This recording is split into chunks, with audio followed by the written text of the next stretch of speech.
Now, today we will continue with the second part of this chapter, lesson number 5, Revolutionaries of India. Now, we have reached up to page number 35, Chandrasekhar Azad. Now, we will talk about Chandrasekhar Azad. His real name was Chandrasekhar Sitaram Tiwari. He was born on 23rd July 1906 in Bhavra village in Ali Rajpur district in Madhya Pradesh.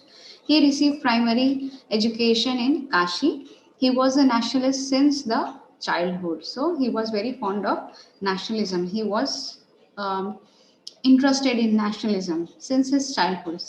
Chandrasekhar participated in the non-cooperation movement. He was arrested for the first time. He was so young that the police did not have handcuff of his size. Handcuff means hatkadi.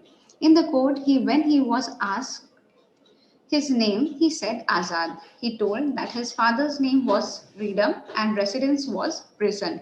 After that, he became popular as Azad.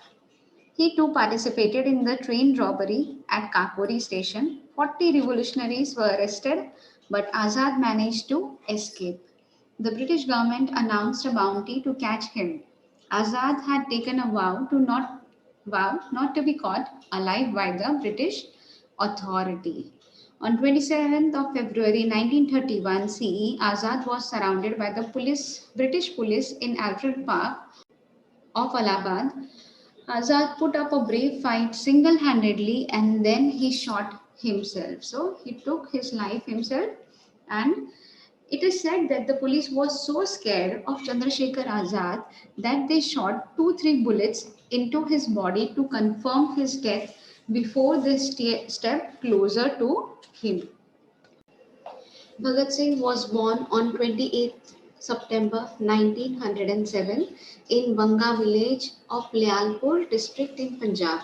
He studied European revolutionary movements and was attracted to anarchist and Marxist ideologies.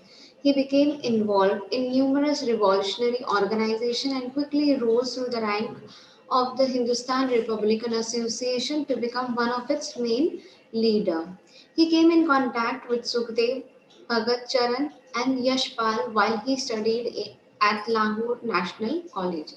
Bhagat Singh and Bhatukeshwar Dutt threw a bomb in the Legislative Assembly on 8th of April 1928. So here the intention of throwing bomb in Legislative Assembly was not to kill people but to attract attention of the British rule. The main objective was to draw the attention of the British government. They could have escaped after throwing bomb, but they stood there and shouted slogans like Inqilab Zindabad. During that movement, they dispersed pamphlets with a revolutionary message, fired shots in the air, and then surrendered themselves peacefully. So here the intention was not to kill anyone or for violence and all, but in order to spread the message that they wanted to say against the Britishers. Bhagat Singh, Sukhdev, Rajguru killed British officer Saunder to avenge the murder of Lala Lajpat Rai. The trio was hanged on 23rd of March 1931. So the next revolutionary we will talk about is Shyamji Krishna Varma.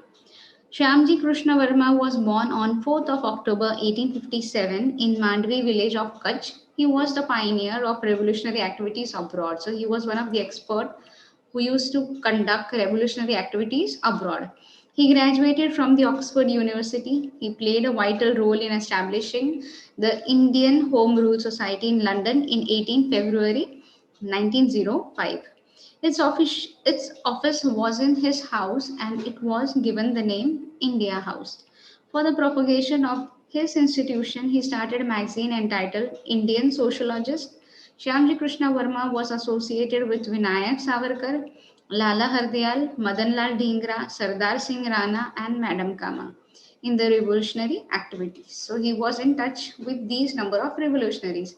He arranged scholarship for the Indians, and in 1909 CE, Madanlal Dhingra shot dead Sir William Wale near Trafalgar Square in London, for which he was hanged to death. So he was here hung to death Feeling unsafe in London, Shyamji Krishna Varma shifted to Paris. After some time, he shifted to Switzerland and he died in 1930 CE.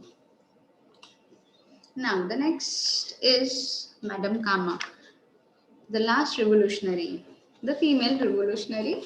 Madame Kama was born on 24th of September 1861 in Mumbai. She stayed in London from 1902 to 1907 CE. In 1905 CE, she was an associate of Shyamji Krishna Varma in establishing Indian Home Rule Society. She was present in the Second International Socialist Conference held in Stuttgart of Germany in 1907 CE. In this conference, she unfurled the tricolor flag with the slogan Vande Mataram. So, here I end up with the explanation of this chapter called lesson number 5, Revolutionaries of India.